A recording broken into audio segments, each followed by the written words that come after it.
tout petit peu plus en détail sur Octane du paramètre Ray Epsilon que j'ai évoqué dans la vidéo sur les paramètres globaux d'Octane dans la partie 2A, je crois. Et c'est facile de trouver un exemple dans lequel...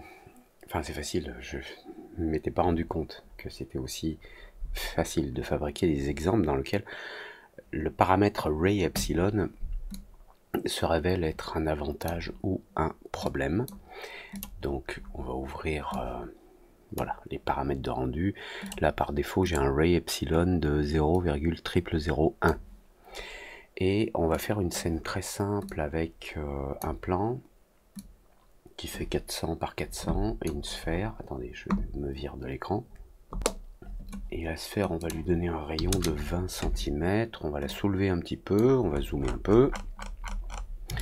Et puis, puisque dans mes réglages, par défaut, moi, d'Octane, dans Environment, j'ai un environnement noir, je ne vais pas avoir de lumière. Donc, je vais créer... vous avez sans doute un truc du genre presque blanc. Donc, si vous faites un rendu, voilà, vous avez ça. Mais c'est super plat. C'est pas très évident, voire efficace de travailler avec ça. Donc je vais créer une lumière ici dans Object Light. Je vais prendre une Direct Light, Octane Direct Light. Ça c'est une lumière qu'on appelle dans d'autres logiciels des lumières parallèles ou des lumières directionnelles. C'est-à-dire qu'elles ont elles émettent pas de la lumière sous des angles variés. C'est-à-dire c'est pas une source de lumière qui envoie de la lumière devant, puis là, puis là, et puis là. On peut avoir un spot qui émet de la lumière sur une certaine largeur.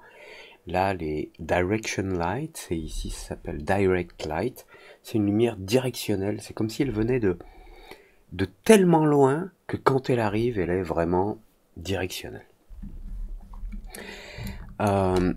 Et si on fait un rendu, un preview en tout cas, de ça, alors je vais retourner dans mon environnement et remettre l'environnement au noir, voilà. Donc là j'ai ma lumière direct qui crée une ombre très précise ici, parce que c'est une lumière vraiment directe.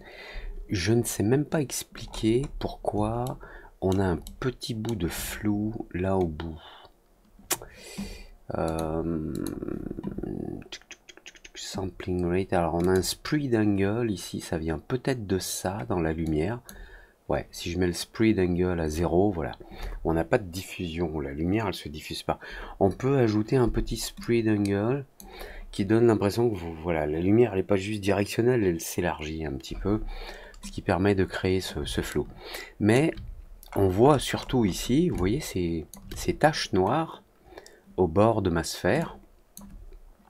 Et je me vire de l'écran.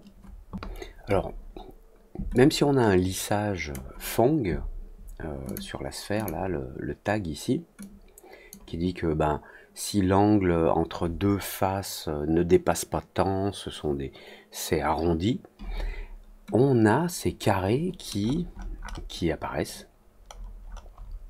Attendez, je vais dézoomer là, voilà.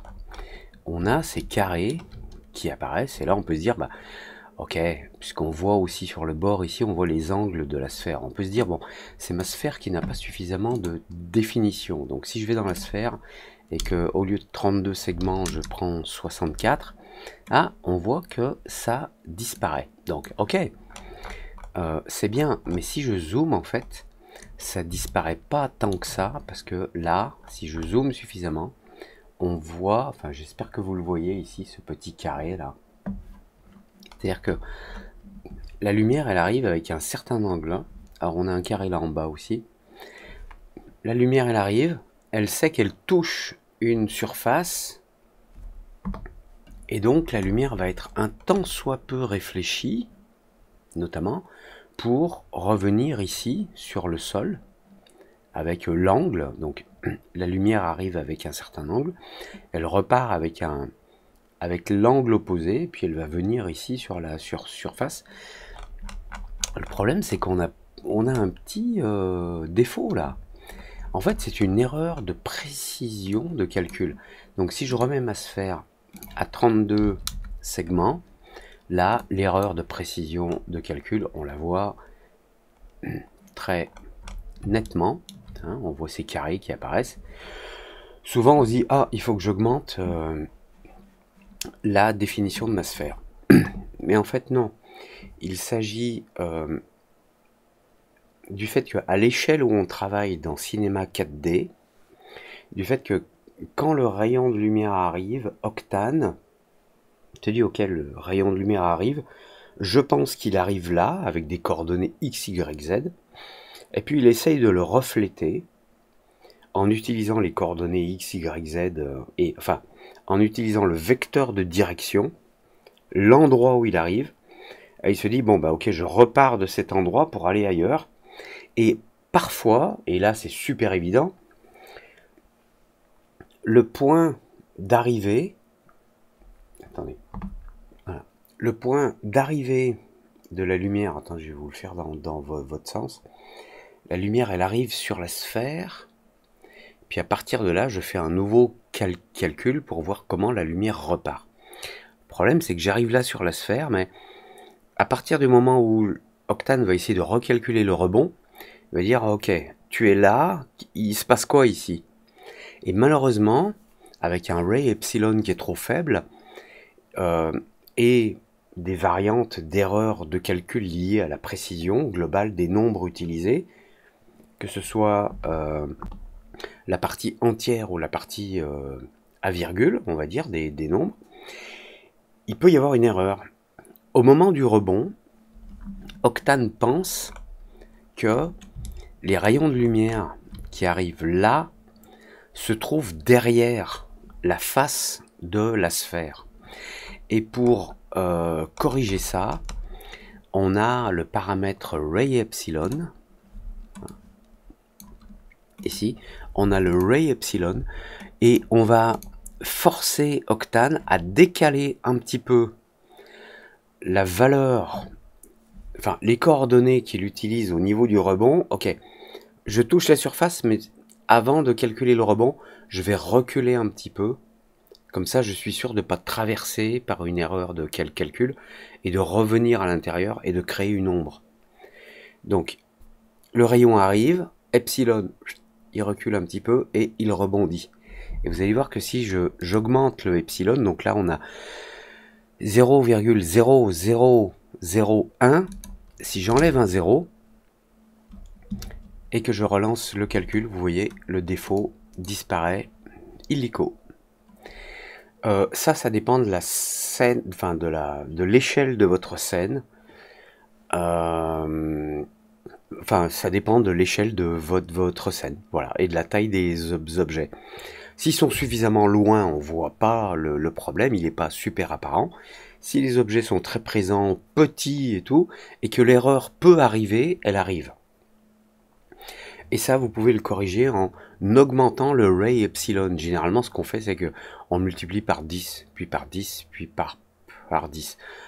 Parfois, on le multiplie par 0,5. C'est-à-dire que là, moi, j'ai multiplié par 10, je suis passé de 0,001 à 0,001, mais il se peut que le 0,005 soit suffisant. Alors, vous voyez, ça n'est pas le cas.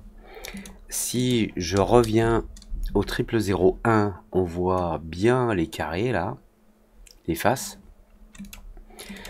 Si je mets 0,01, apparemment tout est corrigé. Apparemment, ça a l'air ok. Et si je mets 0,005, c'est-à-dire simplement la moitié de l'augmentation, il y en a un qui apparaît là en bas. Là.